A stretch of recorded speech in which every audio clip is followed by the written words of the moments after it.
Assalamualaikum warahmatullahi wabarakatuh. Selamat pagi teman-teman, Bapak, Ibu, dosen, serta rekan-rekan saya sekalian. Pada kesempatan ini, kami kelompok 5 akan mempresentasikan penelitian berjudul Reaksi Pasar Modal terhadap Pengumuman BPI dan Antara, Studi Komparatif pada Saham BUMN Strategis dan Saham Perusahaan Investasi Swasta. Penelitian ini bertujuan untuk melihat bagaimana pasar modal Indonesia merespon pengumuman penting pemerintah yang berkaitan dengan pengelolaan aset negara. Penelitian dan presentasi ini disusun oleh Saudara Gema Permana dan saya sendiri Puji Hidayat. Latar belakang. Penelitian ini dilatar belakangi oleh peluncuran BPI dan Antara pada awal tahun 2025 yang menjadi tonggak baru dalam pengelolaan investasi dan aset strategis negara.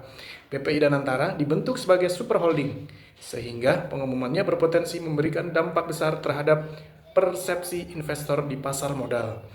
Dari perspektif teori sinyal, pengumuman ini dapat ditafsirkan secara berbeda oleh investor. Di satu sisi, dapat dianggap sebagai good news karena adanya harapan peningkatan efisiensi dan profesionalisme pengelolaan BUMN. Namun, di sisi lain, juga dapat dianggap sebagai bad news apabila investor menilai adanya potensi risiko likuiditas dan intervensi pemerintah. Selain itu, penelitian ini juga ingin melihat apakah dampak pengumuman tersebut hanya dirasakan oleh saham BUMN strategis atau justru menimbulkan spillover effect ke saham perusahaan investasi swasta. Rumusan masalah dan tujuan. Berdasarkan latar belakang tersebut, maka dirumuskan dua permasalahan utama. Yang pertama, apakah terdapat abnormal return yang signifikan di sekitar tanggal pengumuman BPI dan Antara? Kedua, apakah terdapat perbedaan reaksi pasar antara saham BUMN strategis dan saham perusahaan investasi swasta? Tujuan dari penelitian ini adalah untuk menganalisis reaksi pasar modal terhadap pengumuman tersebut, serta membandingkan efisiensi reaksi pasar pada kedua kelompok saham tersebut. Landasan teori, penelitian ini menggunakan pendekatan event study, yaitu metode yang dianggap untuk mengukur dampak suatu peristiwa terhadap harga saham.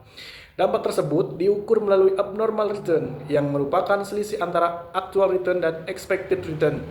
Suatu peristiwa dikatakan memiliki kandungan informasi apabila mampu menyebabkan perubahan harga saham yang signifikan. Selain itu, penelitian ini juga mengacu pada konsep efisiensi pasar bentuk setengah kuat, di mana harga saham mencerminkan seluruh informasi publik yang tersedia. Dengan demikian, jika pasar efisien, reaksi akan terjadi secara cepat setelah informasi diumumkan. Metodologi penelitian. Kami mengamati 5 saham pilihan yaitu ADRO, KF, ANTM, SRTG, dan PTPP. Kami menggunakan event window selama 11 hari kerja yaitu 5 hari sebelum, saat hari pengumuman, hingga 5 hari setelahnya. Kami menggunakan market model untuk menghitung keuntungan yang diharapkan dibandingkan dengan realitas pasar. Hasil analisa abnormal return. Pada bagian ini, saya akan menjelaskan hasil analisis abnormal return yang dilakukan untuk melihat reaksi pasar terhadap peristiwa peluncuran Badan Pengelola Investasi dan Antara yang terjadi pada tanggal 24 Februari 2025 yang ditetapkan sebagai T0 atau hari peristiwa. Pertama, pada tabel sebelah kiri, ditampilkan harga saham dari 5 emiten, yaitu ADRO, KF, ANTM, SRTG, dan PTPP, serta pergerakan IHSG selama periode pengamatan, mulai dari T-6 hingga T+5.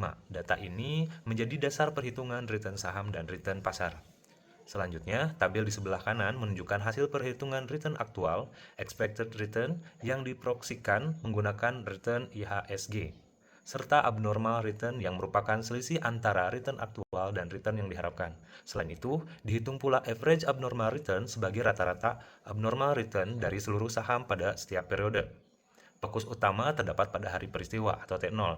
Berdasarkan hasil perhitungan, average abnormal return pada T0 bernilai positif sebesar 4,53%, yang menunjukkan bahwa secara rata-rata saham, sampel memberikan kinerja di atas ekspektasi pasar pada hari pengumuman. Secara individual, saham ADRO mencatat abnormal return tertinggi sebesar 22,45% yang mengindikasikan adanya respon pasar yang sangat kuat terhadap informasi yang diterima. Saham lain juga menunjukkan abnormal return yang cenderung positif, meskipun dengan besaran yang berbeda-beda. Temuan ini mengindikasikan bahwa mayoritas saham bereaksi positif pada hari pengumuman, sehingga dapat disimpulkan bahwa peluncuran BPI dan Antara mengandung informasi positif yang segera direspon oleh pasar modal. Dengan demikian, hasil ini mendukung adanya reaksi pasar yang signifikan di setiap atau di sekitar tanggal peristiwa. Hasil uji signifikansi setelah sebelumnya dianalisis abnormal return di sekitar hari peristiwa, tahap selanjutnya adalah melakukan uji signifikansi secara statistik. Sebelum menentukan metode uji yang tepat, terlebih dahulu dilakukan uji normalitas data abnormal return. Uji normalitas ini bertujuan untuk mengetahui apakah distribusi abnormal return masing-masing saham mengikuti distribusi normal, sehingga dapat ditentukan apakah pengujian selanjutnya menggunakan uji parametrik atau uji non-parametrik. Berdasarkan hasil test of normality yang ditempelkan pada tabel, digunakan dua pendekatan, yaitu Kolmogorov, Smirnov, dan Shapiro-Wilk. Namun, karena jumlah observasi relatif kecil, interpretasi utama mengacu pada uji Shapiro-Wilk.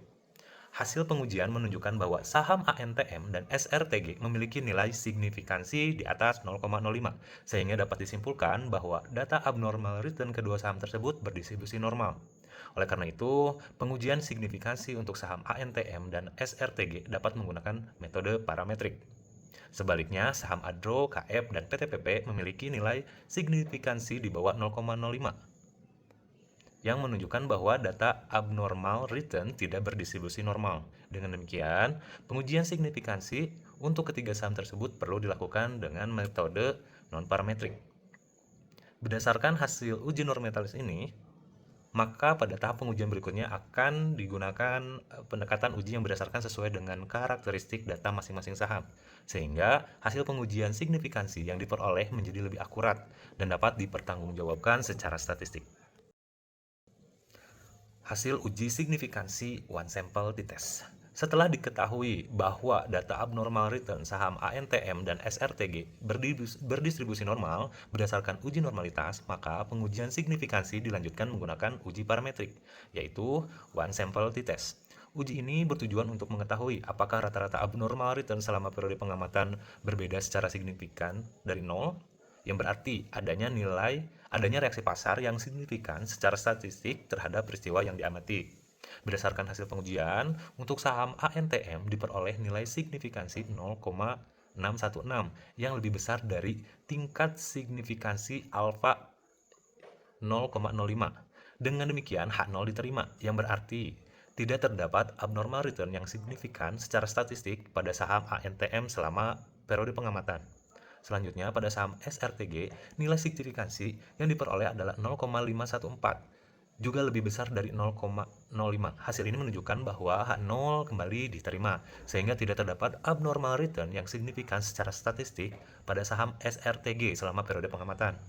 Secara keseluruhan, hasil uji one sample t-test menunjukkan bahwa meskipun pada analisis sebelumnya terdapat abnormal return positif pada hari peristiwa, namun untuk saham ANTM dan SRTG, reaksi pasar tersebut tidak cukup kuat untuk dinyatakan signifikan secara statistik dalam periode pengamatan yang digunakan.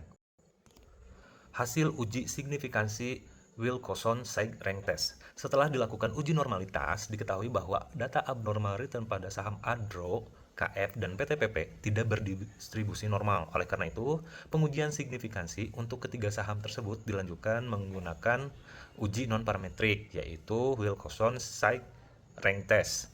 Uji Wilcoxon-Saig rank test digunakan untuk menguji apakah